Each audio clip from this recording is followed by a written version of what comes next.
I think everybody's going to say this. I could be dead wrong, but the Joseph Audio Pulsar 2s I thought were a beautiful sound. Once again, I just met, that was the first time I got to meet Jeff Joseph. what a great guy that guy is. A humble guy. And just, yeah.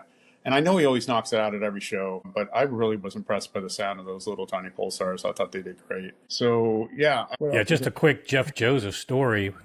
I used to go to shows 20 plus years ago. He's a super veteran. And back in the day, back in the early 2000s, even the 90s, Stereophile used to actually have shows that they sponsored, and they would have a poll where you attendees could give an award.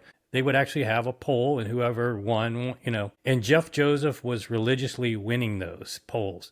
Now, you can say that those are corrupt. He wasn't filling the ballot box, but I mean, the thing is that it was legitimately so good consistently. He was winning all the time.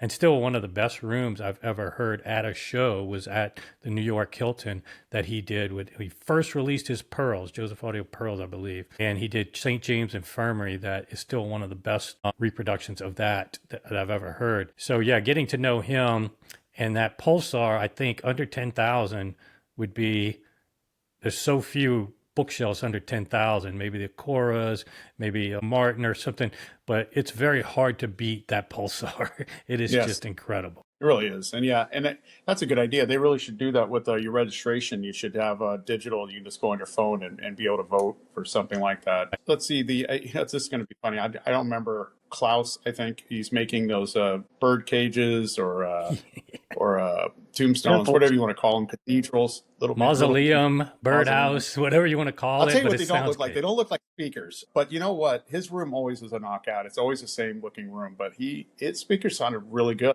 I got a center show with his speakers, and and it looks subjective, but in my opinion, they sounded totally bipolar of what they look like. They look to me about one of the, well, shoot, I don't want to insult anybody, but they're right up there with some of the ugliest speakers I've ever seen. But man, do they play good. They sounded really good in that room. I was really happy to shake his hand. And I know he comes to that show all the time, and I've seen his room multiple times. And I just think he puts on a good display. And I mean, I think it takes a hell of an effort. And so nothing but respect. But yeah, I think we need an AI design for him to get those speakers, off the ground, in my opinion.